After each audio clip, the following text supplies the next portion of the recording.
hottest ticket in town. It's an invitation to watch a moment in history. Of course, we're talking about the coronation this weekend. 2,000 invited guests will fill Westminster Abbey. Among them will be an organist from Cumbria. Here's the story.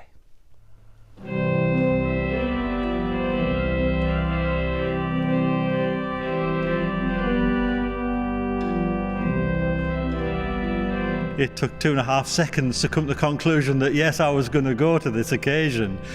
So you then email back and say, yes, I'd love to come. Then they email back again and say, you're on the list. And you're currently waiting then for that hard copy, that real invitation to come? Currently waiting. I'm poised by the letterbox every day, hoping for the postie to come. He's never been more popular than he is at the moment in our house. Tell me why you think you have been invited then. Well, I received the BEM in the New Year's Honours a couple of years ago for services to the community of Brampton, which is where I live. But I just thought it was too long ago since I'd received the BEM, but also I was presuming that it was going to be many people who'd done work during the pandemic that would have been invited. So it really was not expected at all.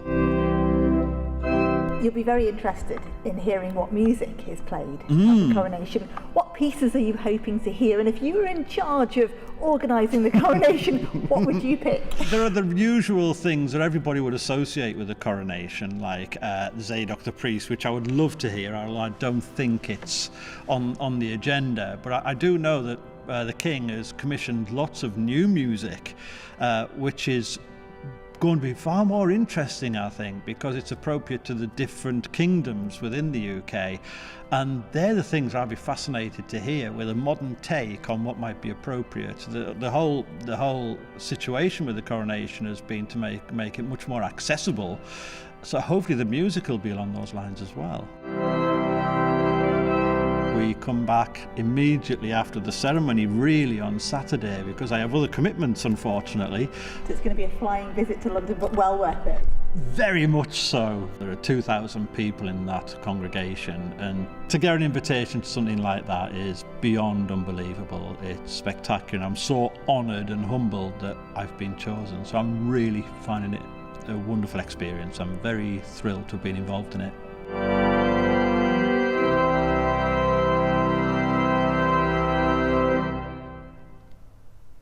Quite a weekend ahead. Now next we're going to meet BMX rider Chris Kyle.